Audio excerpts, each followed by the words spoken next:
Welcome to The Debate. Today, we're looking at diabetes, specifically its accelerating prevalence and the real paradoxes around how we detect it and diagnose it, especially with this troubling trend of it affecting younger and younger people. Right, and that leads to a really substantive disagreement here. Is the primary public health challenge still the disease's nature as a silent killer that gets missed until something catastrophic happens? Or has the needle moved? Does the fact that we're detecting it more, especially in young people, prove we've sort of broken that silence? And if so, should our focus now shift, completely toward early screening and immediate lifestyle intervention? Exactly. And my position here is that the inherent quietness of the disease, the way it progresses without loud, urgent symptoms, is still the single greatest risk. It allows for devastating outcomes because high blood sugar is just tolerated for too long. And I'm going to take a different tack. I'll argue that while that silent killer label has its history, the rising detected incidence is actually a sign of success. It validates our awareness campaigns and screening, and it means our focus absolutely has to be on the modifiable lifestyle factors we can now see so clearly. Despite decades of public health messaging, the fundamental threat of diabetes is precisely its tendency to progress without those clear, urgent symptoms. It really does live up to that old label, the silent killer. The material we're looking at, it warns that many people just assume they'll recognize the symptoms, but they consistently fail to do so until it's far too late. High blood sugar, when it's not yet at a crisis point, often produces symptoms that they're just vague, easily dismissed. And this insidious progression, that's the mechanism of long-term destruction. It's what allows for advanced microvascular damage. We're talking retinopathy, leading to reduced vision, damage to the tiny capillaries in the eye, macular edema, all happening before a formal diagnosis is even on the table. At the same time, you see this acceleration of major macrovascular damage, things like cerebral stroke, myocardial infarction, and peripheral limb occlusion or necrosis. And then there's the immune system, which slowly gets suppressed, leading to chronic infections that are just ignored. The silence of the disease is what enables this whole destructive timeline. Okay, I see why you emphasize the consequences of a late diagnosis, and they are devastating. But the modern reality, which is reflected so powerfully in the data on young patients, is the rapid increase in the detection rate of type 2. And that pattern, to me, suggests that the current challenge is actually manageable through awareness and proactive behavior. It's not this invisible monster anymore. But is it manageable if it's not being caught? Well, the evidence points to a paradigm shift. The source attributes the rising rates in young people, at least in part, to a growing consciousness about seeking regular health checkups. And that's a crucial distinction. The fact that we are finding more cases and finding them earlier means the mechanism of early diagnosis is actively working. It's being driven by patient awareness. So if detection rates are rising because of these conscious actions, like screening, then the debate can't be centered on the disease's secrecy anymore. It has to shift. It must shift decisively to tackling the known causes: poor diet, fast food, high carbs, sugary drinks, coupled with a sedentary lifestyle. Intervention and prevention, that should be the focus of our strategy today. I understand the optimism about detection, I do, but let's look at the severity of how people present when they're finally diagnosed. That reality, for me, fundamentally undermines the idea that this silence has been broken. If the early symptoms were truly compelling or, easily recognized, why do we keep seeing such catastrophic acute complications? Okay. The source material brings up this extreme case. A 27-year-old patient found in a coma from severe diabetic ketoacidosis, DKA. This patient, his blood pH was 6.8 on admission. Now, considering a normal pH is between 7.35 and 7.45, a reading of 6.8 it signifies a life-threatening crisis. A total metabolic collapse is imminent. That case just demonstrates that for so many people, the symptoms are either silent or they're just not enough to compel them to take life-saving action in time. That outcome is undeniably a catastrophic failure point.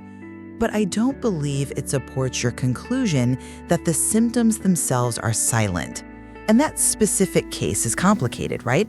The patient had been diagnosed 2 years earlier, but had explicitly stopped treatment.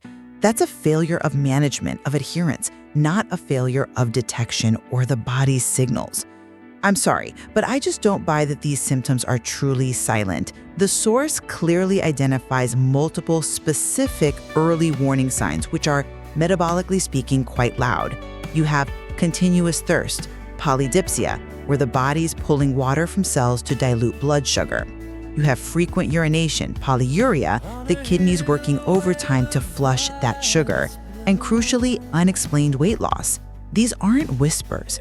The failure lies in the patient's adherence or their delay in seeking care, not in the absence of metabolic signals. You're right to point out that adherence is a separate issue. I agree. But this trend of diabetes appearing in younger people is so concerning precisely because the young often rationalize these signals away. They'll attribute them to stress, a busy lifestyle, something benign. Young age fosters a dangerous complacency, which just compounds the disease's silent progression. The very case you mentioned, the patient who stopped treatment, it illustrates this.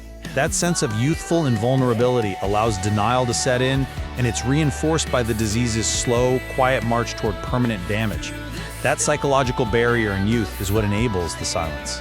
I come at this from a different angle entirely. The rise of type 2 in the young is tragic, no question. Yet, the source notes that the success in detection is also a factor because young people are becoming more aware of needing periodic health screening. This means we are proactively finding cases that would have otherwise progressed truly silent for decades. They would have shown up in their 50s or 60s with irreversible damage. This increase in early diagnosis, for me, is a compelling argument against focusing only on the silent killer aspect. Early detection gives us this crucial, highly actionable window before severe complications set in to emphasize comprehensive management. That means diet, proper ratios of carbs, proteins, fiber, and regular physical activity. We have to pivot and maximize the opportunity that successful early detection gives us. But how can we prioritize these generalized prevention efforts over the urgent need to manage the chronic, and I'd argue inevitable, complications that come from high blood sugar during that period of misdiagnosis? Even with what seem like minor symptoms, sustained hyperglycemia is causing irreversible damage, particularly to the small vessels, the capillaries. We have to focus on the warning that structural damage is happening, even if the patient feels mostly okay. Think about the specific effects mentioned. Peripheral neuropathy, that numbness or tingling, sometimes described like ants crawling on the skin, or impaired wound healing. These long-term chronic complications are the true legacy of the disease's silent nature. If diagnosis comes late, our intervention is tragically reduced to just mitigating damage that's already been done. See, I challenge the whole premise that late diagnosis is inevitable just because symptoms might be dismissed. If we acknowledge detection is improving, then our resources have to follow that diagnosis. We have to move beyond damage mitigation entirely. The ability to identify high-risk behaviors, the poor diet, the sedentary lifestyle, and those early biological signs like thirst and weight loss, it allows us to intervene before those long-term complications can manifest. Why should we accept the inevitability of irreversible damage when we have the tools to prevent it? Our health strategy should be focused on aggressively tackling the modifiable risks that are driving this epidemic in the young. And that requires widespread education coupled with clear warnings against avoidable risks like using certain drugs, corticosteroids, for example, which are known to dangerously raise blood sugar.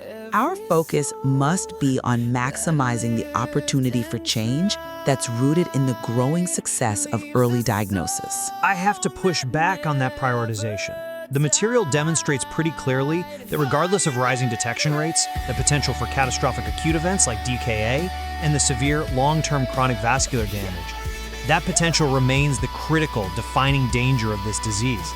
The silent killer is still operational. If high blood sugar goes ignored for just 2 years, like in that DKA case, the results are nearly fatal, and the long-term prognosis is irreversibly damaged. The consequences of that silence, to me, still outweigh the successes of detection. And I see it the other way. I see the increased incidence and the earlier diagnosis in youth as a clear growing success in overcoming the disease's silence through awareness and screening. We have to leverage this.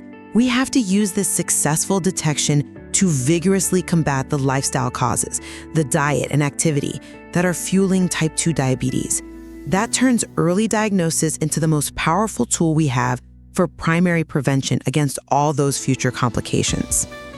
Ultimately, I think what this material really highlights is the deep, persistent complexity of diabetes. It's a disease that, it simultaneously presents with these clear biological signals, yet it so frequently evades timely diagnosis and, critically, adherence to treatment. And that leaves so much more for us to explore about how awareness actually translates into adherence, and how that leads to better long-term outcomes. Exactly. That ongoing tension between the body's very real, very loud metabolic distress signals and a patient's perception of them, or their willingness to act on them, especially in the face of youthful denial or just lifestyle inertia, that's where the enduring battle against diabetes really lies. Health is the most precious gift. If this video helped you or someone you love, please like, subscribe, and share so more families can stay safe and healthy.